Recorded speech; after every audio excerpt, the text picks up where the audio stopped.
Blind spot Rakesh Varma സംവിധാനം ചെയ്ത് നവീൻ ചന്ദ്ര, രാശി സിംഗ്, അലി റൈസ തുടങ്ങിയ പ്രധാന വേഷങ്ങൾ വന്ന ഈ തെലുഗു മിസ്റ്ററി ക്രൈം ത്രില്ലർ സിനിമയെക്കുറിച്ചാണ് ഇന്ന്.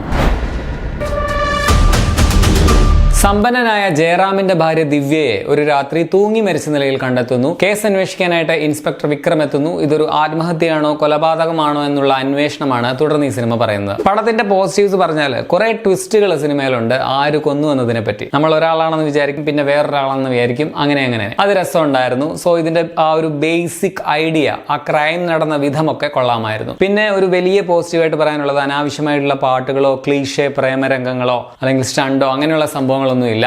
ഡയറക്റ്റ് ആയിട്ട് കാര്യം പറയുന്നേ ഉള്ളൂ. അതെനിക്ക് ഇഷ്ടപ്പെട്ടു. അതുപോലെ പടത്തിനാണെങ്കിലും ലെങ്ത് വളരെ കുറവാണ്, 1.5 മണിക്കൂറേ ഉള്ളൂ. സോ പെട്ടെന്ന് കണ്ടു തീർക്കാൻ നിങ്ങൾക്ക് പറ്റും. പിന്നെ ഇതിലെ ഒരു ചർച്ചാ വിഷയമാകേണ്ട അല്ലെങ്കിൽ വിവാദമാകേണ്ട ഒരു കാര്യം എന്താണെന്ന് വെച്ചാൽ ഇതിൽ കുട്ടികളെ ഇവര് ഉപയോഗിച്ചിരിക്കുന്നത്, കുട്ടി കഥാപാത്രങ്ങളെ ഇവർ അവതരിപ്പിച്ചിരിക്കുന്ന ആ ഒരു രീതി സാധാരണ കാണുന്നതിനേക്കാൾ കുറച്ച് ക്ലീഷേ ബ്രേക്കിംഗ് ആണ്. അത് എല്ലാവർക്കും ഇഷ്ടപ്പെടണമെന്നില്ല.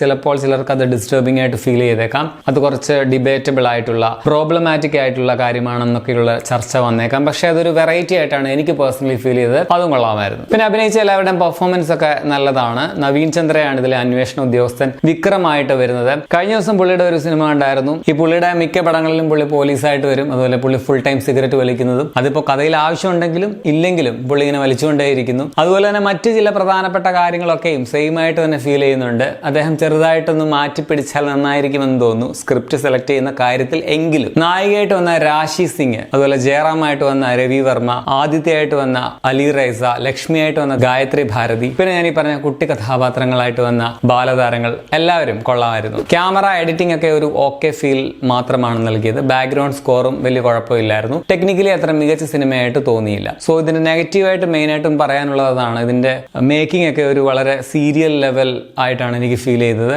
ആ ഒരു വീട്, ഇൻഡോർ ഷോട്ട് ഒക്കെ ഒരു സീരിയൽ ലുക്ക് ആയിരുന്നു തന്നത്. അതുപോലെ ചില AI ഫോട്ടോസ് ഒക്കെ വെച്ചുള്ള ചില സ്റ്റോറീസും വീഡിയോസും ഒക്കെ നമ്മൾ ഫേസ്ബുക്കിലൊക്കെ കാണാറുണ്ടല്ലോ, അതുപോലെ ഉണ്ടായിരുന്നു. ഒട്ടും നാച്ചുറൽ ആയിട്ട് തോന്നിയില്ല. ഒരു കൃത്രിമത്വം ഫീൽ ചെയ്യുന്നുണ്ടായിരുന്നു. അതുപോലെ ഒട്ടും റൂട്ടഡ് അല്ല ഇതിന്റെ ഒരു കഥാപാത്രങ്ങളും കഥയും ഒന്നും. പിന്നെ ക്യാരക്ടേഴ്സും ഒന്നും ഒരു ഡെപ്ത് ഉള്ളതായിട്ടും ഫീൽ ചെയ്തില്ല. നമുക്ക് യാതൊരു ഇമോഷണൽ കണക്ഷനും തോന്നുകയുമില്ല. സോ ആകെ മൊത്തം ടോട്ടലിൽ ഒരു മികച്ച സിനിമയൊന്നുമല്ല. എന്നാൽ പ്ലോട്ട് വെച്ച് നോക്കുമ്പോൾ അല്ലെങ്കിൽ ആ ഒരു ഐഡിയ വെച്ച് നോക്കുമ്പോൾ തീരെ മോശവുമല്ല. കുറച്ചുകൂടെ നന്നാക്കാമായിരുന്നു. മേക്കിങ്ങിലും മെയിൻ സസ്പെൻസ് ഒക്കെ കുറച്ചൊന്ന് ഡിഫറെന്റ് ആക്കിയാൽ കുറച്ചുകൂടെ ബെറ്റർ ആയതിനെ പടം, വെറൈറ്റി ആയതിനെ. സോ എനിക്ക് ഒരു ബിലോ ആവറേജ് അനുഭവമായിട്ടാണ് ഫീൽ ചെയ്തത്. ഇൻവെസ്റ്റിഗേറ്റീവ് ത്രില്ലർ ലവേഴ്സിന് വേണമെങ്കിൽ, വേറെ ഒന്നും കാണാനില്ലെങ്കിൽ ടൈം പാസ് ആയിട്ടൊന്ന് ട്രൈ ചെയ്യാവുന്ന പടമാണ്. വലിയ മെച്ചമൊന്നും പറയാനില്ല, അത്ര പോരാ എന്ന് തന്നെയാണ് അഭിപ്രായം. ആമസോൺ പ്രൈമിൽ നിങ്ങൾക്ക് പടം കാണാം. തെലുങ്കാണ് ഒറിജിനൽ ലാംഗ്വേജ്, മലയാളം ഡബ്ബിംഗ് ഉണ്ട്, തമിഴും ഉണ്ട്. ഇത് കുട്ടികളെ കാണിക്കണമെന്ന് എനിക്ക് അഭിപ്രായമില്ല. 1 മണിക്കൂർ 31 മിനിറ്റ് മാത്രമാണ് സിനിമയുടെ റൺ ടൈം. അപ്പോൾ നിങ്ങൾ ഈ പടം കണ്ടുള്ളവരാണെങ്കിൽ അഭിപ്രായം കമന്റിൽ രേഖപ്പെടുത്തുമല്ലോ.